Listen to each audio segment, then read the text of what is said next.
কোরআনে বর্ণিত দুটি নারীর চরিত্র আমাকে বেশ মুগ্ধ করে।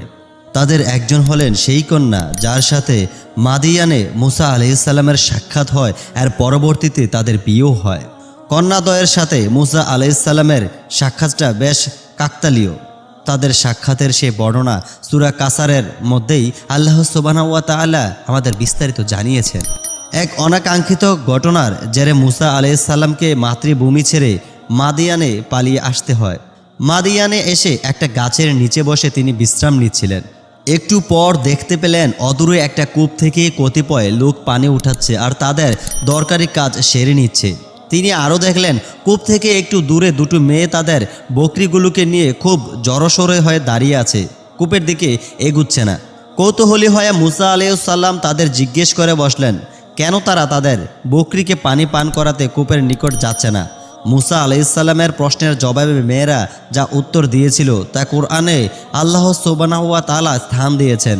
আমরা আমাদের বকরিগুলোকে পানি পান করাতে পারি না যতক্ষণ না কূপের পাশে থাকা রাখালেরা তাদের পশুগুলো নিয়ে সরে যায়। আধুনিক জামানা যেখানে নারীদেরকে পুরুষদের প্রতিযোগী বানাতে ব্যস্ত, সেখানে নারীদের শেখানো হচ্ছে পুরুষদের সমান হতে পারাটাই উন্নতি আর অগ্রগতির সারকথা।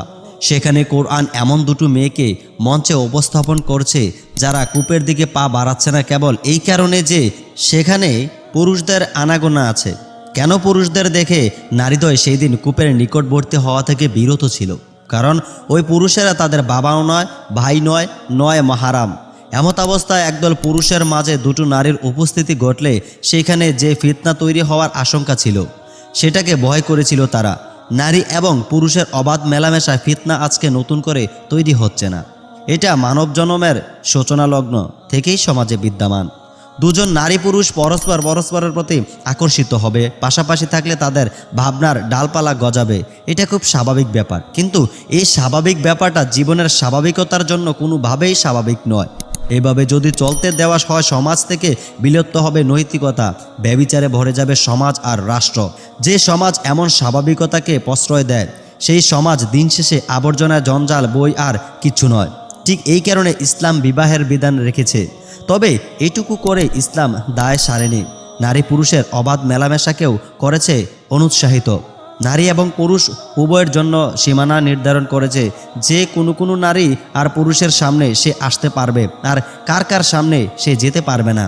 যেতে হলে কোন উপায়ে যেতে হবে আর তা উপায়ও বাদলে দিয়েছে। মাদিয়ানের ওই নারীদ্বয় এই ফিতনাটাকে ভয় করেছিল। তাকওয়ার পূর্ণ বিকাশ তাদের মধ্যে ঘটেছিল বলেই সেই দিন তারা কূপে থাকা পুরুষদের সাথে প্রতিযোগিতা করে বকরিগুলোকে পানি পান করানোর চাইতে দূরে দাঁড়িয়ে অপেক্ষা করাটাকেই শ্রেয় মনে করেছে।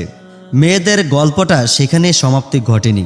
গল্পের পর্বের অংশে দেখা যায় বকরিদের পানি পান করানো নিয়ে মেয়ে দুটোর অসহায়তা দেখে মুসা আলাইহিসসালাম নিজ উদ্যোগে তাদের বকরিগুলোকে কূপ থেকে পানি পান করান।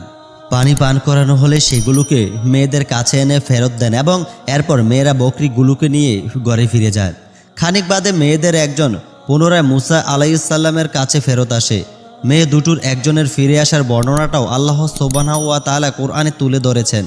অতঃপর পর নারীদ্বয়ের একজন সলজ্জ পদে তার মুসা আলাইহিসসালামের কাছে এসে বলল, আমার আব্বা আপনাকে ডাকছেন, আপনি আমাদের বকরিগুলোকে পানি খাইয়েছেন, তাই আব্বা আপনাকে এর বিনিময়ে দিতে চান। খুব বিস্ময়করভাবে এই আয়াতটাই আল্লাহ সুবহানাহু ওয়া তাআলা মেয়েটির ফিরে আসাটাকে বর্ণনা করেছেন সলজ্জ পদে শব্দ দ্বারা। কোরআন আল্লাহ সুবহানাহু ওয়া তাআলা নাজিল করা সর্বশ্রেষ্ঠ আসমানি গ্রন্থ। এখানে এমন একটা শব্দ, এমন একটা অক্ষরও নেই যেটা অদরকারি, অপ্রয়োজনীয় কিংবা অতিরিক্ত। কোরআন যখন কোনো শব্দকে আলাদাভাবে ভাষ্য করে সেটা তখন কোনোভাবেই কাকতালীয় নয়, তার পেছনে একটা গৃহ রহস্য, একটা ভাবনার খোরাকি নিশ্চিত নিহিত রয়েছে। ভাবুন তো, পৃথিবীর সূচনা লগ্ন থেকে শুরু করে ওই দিন পর্যন্ত কত অসংখ্য অগণিত ঘটনা ঘটেছে ইতিহাসে, তাই না? উত্থান হয়েছে কত সভ্যতার, ধ্বংস হয়েছে কত হাজারো সম্প্রদায়, ঢেউয়ের উত্থান আর পতনের মতো কত অগণন ঘটনার সাক্ষী কালের সময়। কিন্তু কোরআন তার সবটাকে আমাদের সামনে বর্ণনা করেনি। এমন অনেক মহিয়ান সভ্যতা ছিল যারা আজকালের ধুলোয় মিশে গেছে।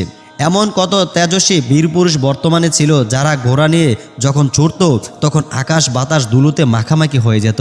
কিন্তু আজ কোথাও তাদের কোনো নাম নেই, কেউ তাদের স্মরণও করে না, কেউ জানে না তারা আদৌ কখনো পৃথিবীতে ছিল কি ছিল না। তাদের ক্ষমতা, দম্ভ আর অহংকারের কথা পৃথিবী মনে রাখেনি। অথচ দেখুন, একটা মেয়ে একজন পুরুষের সামনে যে সলজ্জ পদভারে এগিয়ে এসেছিল, সেই কথা কোরআন আমাদের জানিয়ে দিয়েছে। মহিয়ান সব সভ্যতাকে পৃথিবী ভুলে গেলেও, অনেক তেজস্বী বীরের বীরত্বগাথা ইতিহাস থেকে বিলীন হলেও একটা মেয়ের এতটুকু লজ্জার কথা, লজ্জা ভরে এগিয়ে আসার কথা কোরআন যুগ যুগ সময়ের জন্য সংরক্ষণ করে রেখেছে। প্রতিদিন পৃথিবীর কোথাও না কোথাও কেউ না কেউ মেয়েটার কথা পাঠ করছে। একটুখানি লজ্জা আর সম্ভ্রমকে কোরআন কি অপার মর্যাদায় অবিস্মরণীয় করে রেখে দিল ভাবুন।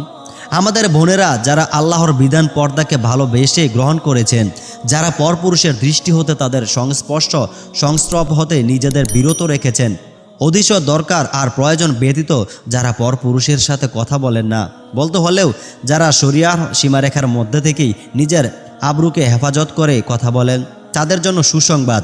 আপনাদের এই বেশভূষা, এই চালচলন, এই লজ্জাটুকু আল্লাহ পছন্দ করেছেন। আপনারা সেই নারীদের উত্তরসূরি যারা পরপুরুষ আছে বলে সেদিন কূপে যাওয়া থেকে বিরত ছিল। আপনারা সেই নারীর পথচিহ্ন অনুসরণকারী যিনি মুসা আলাইহিস সালামের সাথে প্রয়োজনীয় কথাটা বলতে এসেও নিজের লজ্জাটুকু ধরে রাখতে ভুলে যাননি। সমাজ যতই আপনাদের অন্ধকারের বাসিন্দা বলুক, আমরা তো জানি প্রকৃত আলোর সন্ধানটা আপনারা পেয়ে গেছেন। আপনাদের অভিনন্দন জানাচ্ছি।